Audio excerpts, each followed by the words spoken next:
స్పష్టత లేని కారణంగా కూడా తెలంగాణ ప్రజలు ఈరోజు అయోమయంలో ఉన్నారు.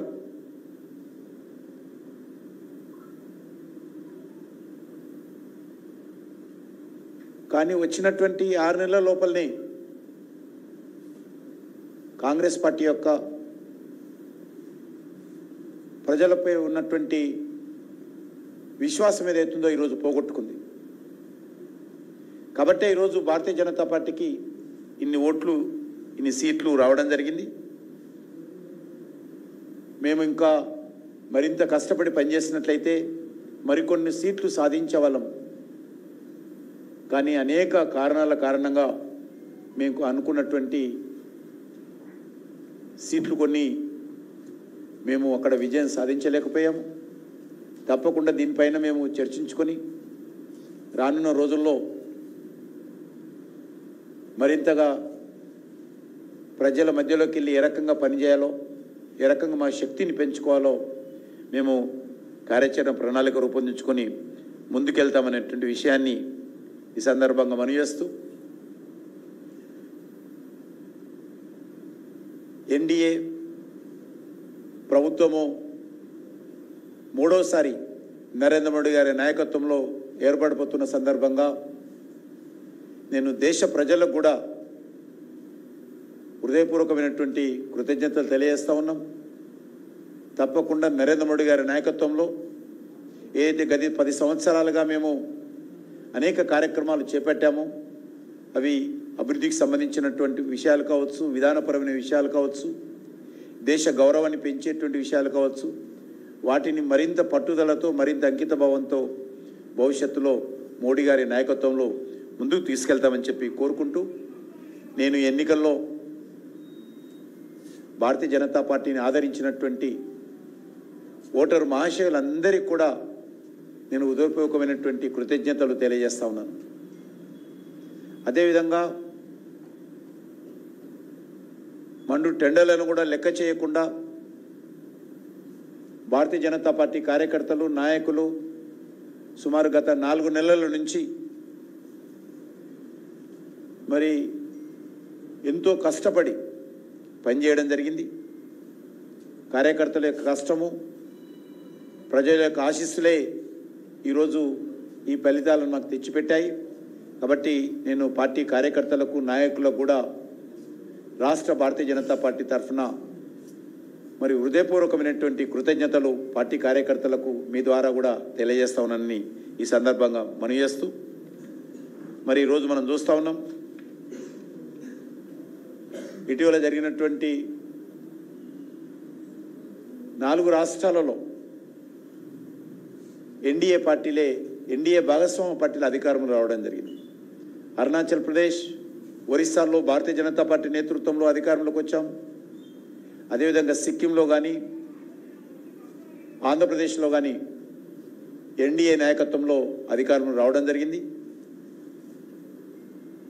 కొత్తగా 2 రాష్ట్రాలు ఈరోజు ఎన్డీఏ నేతృత్వంలో అధికారంలో రావడము చాలా సంతోషకరమైన అంశము. అదేవిధంగా ఆంధ్ర రాష్ట్రంలో కూడా అక్కడి ప్రజలు మరి నరేంద్ర మోడీ గారి నాయకత్వంలో కానీ, అక్కడ ఉన్నటువంటి చంద్రబాబు నాయుడు నాయకత్వంలో కానీ, జనసేన అధినేత అయినటువంటి పవన్ కళ్యాణ్ గారి నాయకత్వంలో కానీ మరి అద్భుతమైనటువంటి మెజారిటీ ఆంధ్రప్రదేశ్లో కూడా ఇవ్వడం జరిగింది. నేను ఒక తెలుగు రాష్ట్రానికి సంబంధించినటువంటి రాష్ట్ర అధ్యక్షుడిగా, కేంద్ర మంత్రిగా ఆంధ్రప్రదేశ్ ప్రజానీకాన్ని కూడా మరి హృదయపూర్వకమైనటువంటి కృతజ్ఞతలు తెలియజేస్తా ఉన్నాను. తప్పకుండా రానున్న రోజుల్లో మరి దేశవ్యాప్తంగా కూడా అభివృద్ధి విషయంలో మరింత వేగవంతంగా, మరింత నిర్మాణాత్మకంగా ముందుకెళ్తామని ఈ సందర్భంగా మనం చేస్తా ఉన్నాం.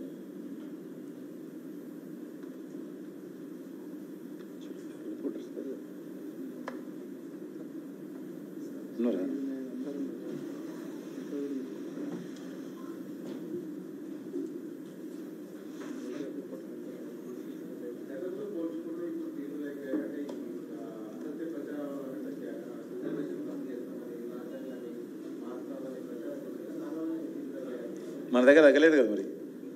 ఇక్కడ కూడా అక్కడికంటే ఎక్కడ ఎక్కువ చేశారు. ఇక్కడ ఓవరాల్గానే అంటున్నాను, అదే కారణం అని కాదు, అనేక కారణాలు ఉంటాయి. ఉదాహరణకు సికింద్రాబాద్లో కాంగ్రెస్ పార్టీ ప్రధాన పోటీ కాదు నాకు. అక్కడ కాంగ్రెస్ ముసుగులో మజ్లిస్ పార్టీ ప్రధానమైనటువంటి పోటీ సికింద్రాబాద్లో.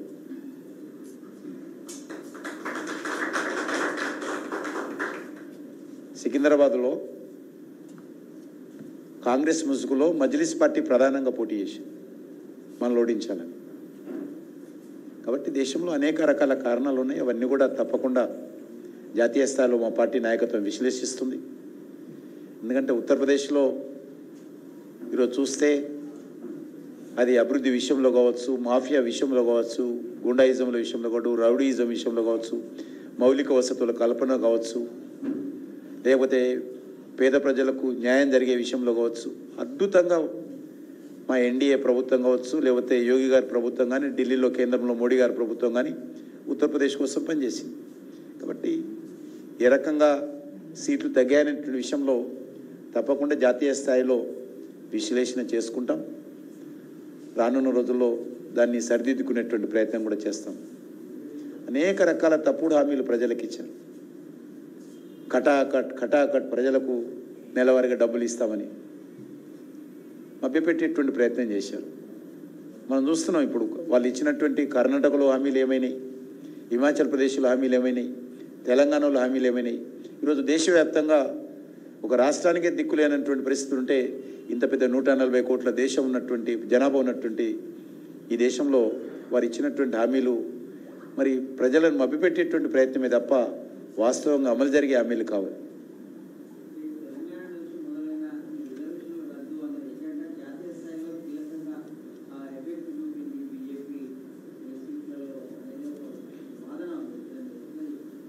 బట్ ఇక్కడ ప్రజలైతే నమ్మలేదు. ఇక్కడ నుంచి స్టార్ట్ అయినా కూడా తెలంగాణ ప్రజలు నమ్మలేదు.